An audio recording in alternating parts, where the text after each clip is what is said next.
Shalom frères et sœurs. Ici Pakina Régis, votre humble serviteur. Béni soit l'Éternel qui révèle les choses cachées à ses serviteurs les prophètes. Les prophéties sur le Bénin. J'y étais dans le règne de l'Esprit et j'ai vu un homme assis sur le trône encore fois avec un sceptre de commandement. Je posai la question suivante.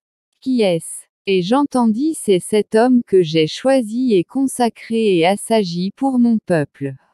Je lui donne à nouveau la gestion de mon peuple une seconde fois. Je compris qu'il s'agit du président Patrice Talon, un homme à la main de fer et aux gangs de velours. Le peuple l'injurait, l'insultait, le décriait mais reconnaissait son travail, son achèvement mieux que quiconque avant ses prédécesseurs. Il fut honoré de ses actes et ses idéologies car il éleva le Bénin à une dimension économique luxuriante et touristique. Enfin, dans le domaine de la spiritualité, il éprouva beaucoup les autres entités indignes, l'influence des prêtres vaudous, de nouvelles religions seront combattues. Sa naïveté lui ouvrit les yeux car pendant sa première présidence il fut manipulé par ceux-ci. Désormais il est un autre homme.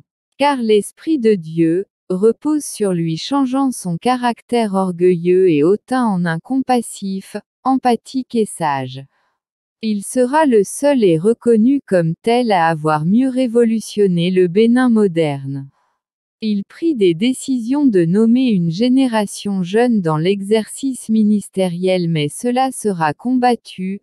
Beaucoup de doyens laisseront la place à la jeunesse suite à sa pression. Il confiera l'avenir du Bénin à la jeunesse, que ce soit dans le domaine de l'audiovisuel, de la politique, de l'éducation, de la banque, etc. Il sera élu une fois de plus à la tête de cette nation. Les politiciens bouderont mais aucun ne sera capable de s'opposer au bilan de son travail reconnu. Après lui surviendra un président d'origine musulmane marquant le début d'une période de troubles et d'instabilité. L'annonce d'un ex-président pour cause d'une maladie de foie. Que cette autorité prenne garde à sa santé et qu'elle arrête toute boisson alcoolisée car cela serait la porte à un enterrement présidentiel. Que la nation écoute ce que l'ange de cette nation annonce, et qui est marqué d'un sceau céleste. Que Dieu nous garde et nous fassions grâce encore tous les jours de nos vies au nom de Jésus-Christ. Amen. Très prochainement les prophéties sur la France. Abonnez-vous à ma chaîne.